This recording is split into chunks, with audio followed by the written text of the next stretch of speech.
does appear that India, the Indian Air Force, is one step closer to acquiring as much as 114 new Rafale aircraft in what will be a landmark defense deal. The biggest in India for sure, 2 lakh crores is a rough estimate, but certainly one of the biggest deals in the world. Now, these Rafales would likely be built in India itself. The proposal has moved from the Air Force, which was looking at this entire process, and to the Ministry of Defense, which now needs to act on it. Shiv, we've been, and the Air Force has been looking at the acquisition of 114 new Rafale aircraft for several years. Do you believe that that process has now picked up pace, particularly after Op Sindoor? Vishnu, you're right.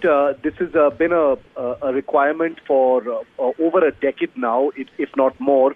And the Indian Air Force, I think, has galvanized its decision to confirm the Rafale fighter, which has not only proven itself in Operation Sindoor, but the Indian Air Force also sees that it has very little elbow room or time to waste in deciding on what other fighter to buy. It also makes eminent sense because 36 Rafales already exist in the Indian Air Force's inventory in 2 squadrons, with at least 2 more squadrons coming into the Indian Navy, and therefore it makes no sense at all for the Indian Air Force to look for another fighter.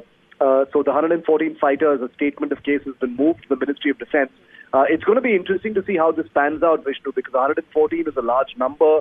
The Indian Air Force, in its statement of case, wants all of these fighters to be built here in India. That is going to be a complicated and ambitious exercise, as we know, because it is no small feat to build, a facility entirely from scratch, to build, a largely made in India Rafale on site.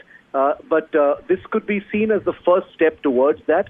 The Indian Air Force knows that it has very little time to waste in terms of shoring up those squadron numbers, and 114 Rafales would go quite a distance in addressing those dwindling squadron numbers. There are many other legacy fighters which are retiring very soon, over the next few months and years, in fact, and therefore these aircraft are actually required quite urgently. And as you rightly said, Vishnu, as the last point, Operation Sindoor saw the use of Rafales in anger, in combat, for the first time from the Indian Air Force, and they did so in very, very effective measure. They were the aircraft that fired many of the missiles that destroyed facilities and air bases across Pakistan, and therefore that has in many ways confirmed the Indian Air Force in what it has always wanted to do with the Rafale. Right. We leave it there, Shiv. It's a big step. It possibly means that the other competitors from Boeing, Lockheed Martin,